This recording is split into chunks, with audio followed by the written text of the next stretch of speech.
Men on secret 1970s pro-pedophile list could still work with children today. Published by BBC. A secret list of more than 300 people who belong to a network that called publicly for the legalization of sex with children has been handed to the BBC. A small number of those named on the list may still have contact with children through paid work or volunteering, the BBC has discovered. They were all members of a group called the Paedophile Information Exchange, PI. The Metropolitan Police had the list for about 20 years from the late 1970s, a BBC Radio 4 podcast team has been told. Spread across several dozen pages, with a pink cover page added by police in the early 1980s, the typed list contains 316 names, all but a handful men, most with addresses alongside. Most PI members were based in the UK, but there are also details of people in other parts of Western Europe, Australia and the US.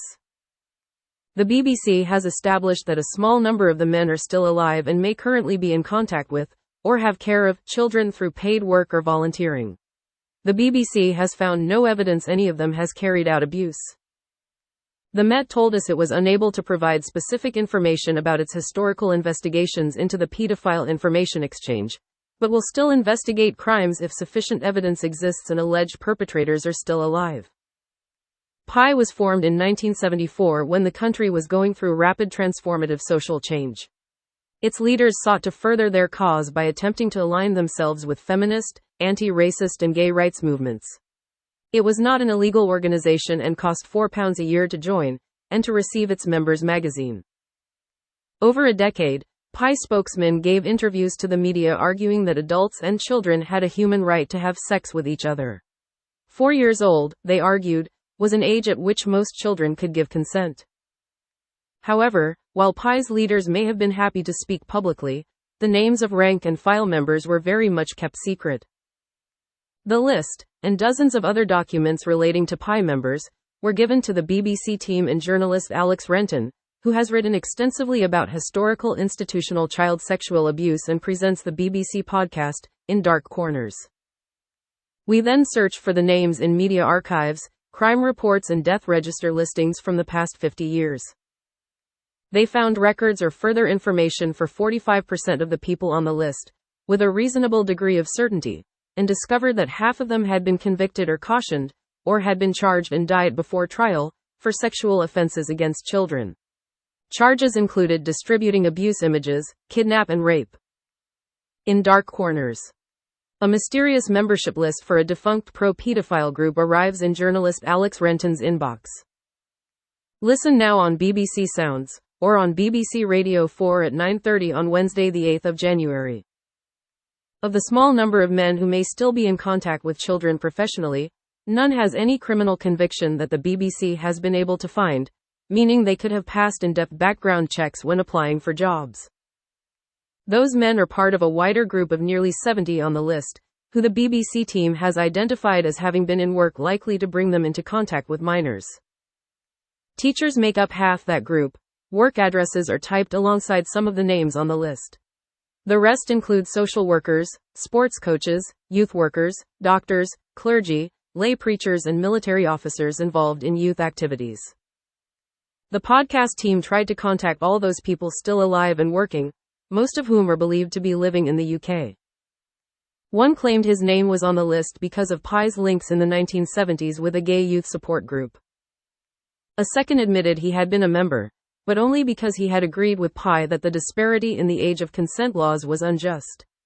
Men in England and Wales had to be 21 to have sex with other men prior to 1994 when the legal age was lowered to 18.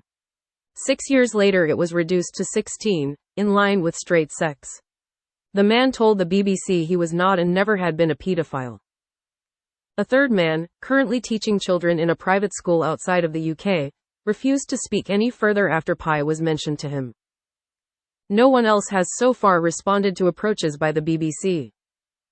The BBC team obtained the PI list from a former senior social worker, Peter McKelvey, who handed over a shopping bag full of historical documents, letters, internal memos and old newspaper cuttings spanning 3 decades. Through his work, Mr. McKelvey had started seeing connections between child abusers in the information he collected through his work, but gradually became frustrated about the abilities of police or social services to stop pedophile networks. Before the original Pi list eventually came into his possession, the BBC has established that for about 20 years it was in the hands of the Metropolitan Police. Former officer Dave Flanagan told the BBC he believed the list may originally have been seized in a police raid in the late 1970s. The document given to the BBC has scribbled notes in the margins, and Mr. Flanagan, a detective constable at the time, says he wrote some of them. He also attached and dated the pink cover page, as he and colleagues added more up-to-date Pi intelligence during the 1980s.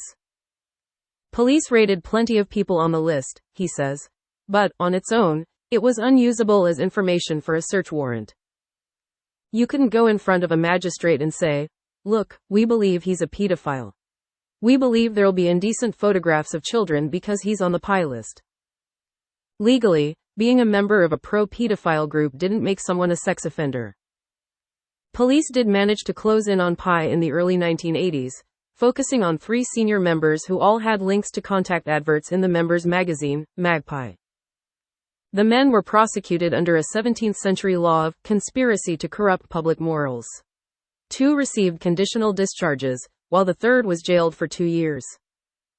Publicly, Pi ceased to exist in 1984. Dave Flanagan says his team's detective work on the membership list also ground to a halt. Information was passed to other police forces and they did what they did with it. We had no control over any of that. The BBC understands the Pi list was digitized in 1994 by a police team that no longer exists. The National Crime Agency, which was formed in 2013 and whose officers deal with child abuse cases, told us it has no knowledge of receiving the digitized list. Dave Flanagan kept the original in his briefcase until he retired in 1998. It would eventually end up with Peter McKelvey. Mr. McKelvey told the BBC that over the past 30 years he had pushed police, a Labour MP and a Conservative government minister to look at Pi members linked to social services and special schools, but without success. He wrote to the Department of Health in 1993 outlining his concerns. His letter began, "The infiltration of the social work profession by pedophiles appears to be an extensive and serious problem." He suggested the formation of a specialist team of social workers and police to track down every member of Pi working in social care. The letter got no response, he says. The Department for Health and Social Care told the BBC it could not comment on individual historic cases. On Monday, Home Secretary Yvette Cooper said those who cover up or fail to report child sexual abuse could face professional or criminal sanctions under a new offense to be introduced this year. The proposal was one of 20 recommendations made by Professor Alexis Jay following her 7-year inquiry into child sex abuse, which concluded in 2022. The Independent Inquiry Child Sexual Abuse, IICSA, was set up in response to concerns that some organizations had failed to protect children. In a statement, Det Sup Nicola Franklin, from the Met's Central Specialist Command, said the force was committed to tackling pedophilia, an abhorrent crime. If anyone has information that should be shared with police, we would urge them to do so. Despite the passage of time, we will still investigate provided sufficient evidence exists to do so and the perpetrator is still alive. Update Monday the 13th of January. This article has been updated to make clear the Pi list was not handed to Peter McKelvey in 1998.